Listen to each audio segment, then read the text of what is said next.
Hotter than I am. Right. But That's the case. Biplanes, you got to come in hot. You can't glide them in. yeah.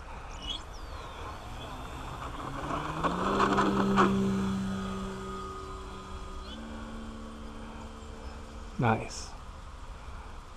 And then what's the treasurer guy? Jim. Yeah. He came out here and he had that real nice electric, and I guess he'd flown the Cub and he was okay, and then he took off and he just totally lost his concentration Oh. and totally fucked it up right there. I don't know Oh. if it's Who a was that? fixer or not. Jim Bosler. That's too bad. Yeah, he hadn't flown in a long time, and Right. he took off and went to flip a switch for something and got befuddled and just.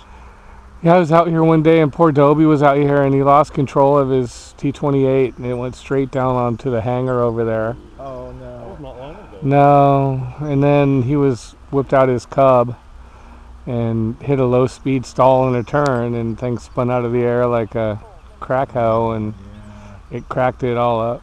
It was really sad. Well, I had a real nice P-51 Mustang. I bought it at the swap meet, got it all together. I spent a lot of time on it.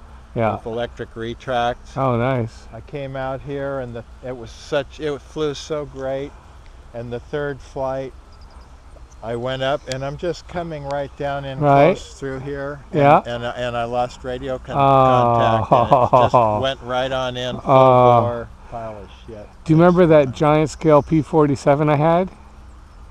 I used to fly it out here because it's fairly quiet, and I lost radio contact over like down towards the gate, and Oh, from yeah. 300 feet it just went augured in full Yeah, power. that's what mine did. Everything from the spinner back to like the elevator was just pieces. You know, it happens right Exactly. over here between Yep. that tree. Right over what there. the hell is it? That's like the Bermuda Triangle of Liberty Field.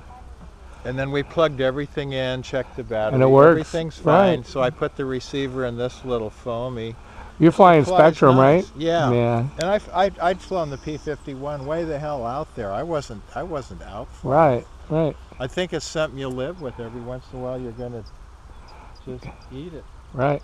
right in that spot. I lose orientation on the. Just keep it in your approach. just keep it in your head where you are. Well, Try- I'm not used to the rates yet. Right, How just- this thing is turned. Are you landing on low rates? Yeah. Yeah. Maybe cut a little bit out.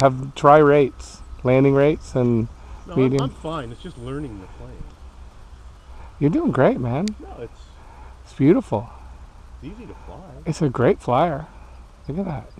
It's like so stable. You got a demon in there.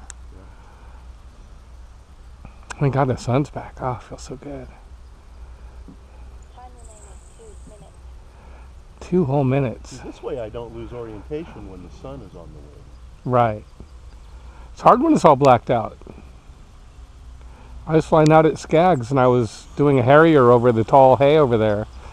And it was all I could see was a black silhouette. And I see a wingtip up and I'm like, oh shit.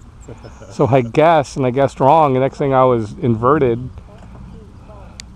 And by the time I could right and pull out, the hay had grabbed the gear and sucked it down.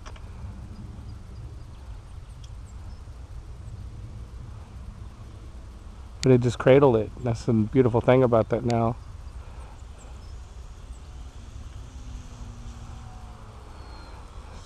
Try a flatter approach. Yeah. And you know, if you're coming in too fast, you can like on a downline, you can always burn off speed with a tighter turn because it really dirties up the airframe. But you don't want to do that if you're too slow, obviously.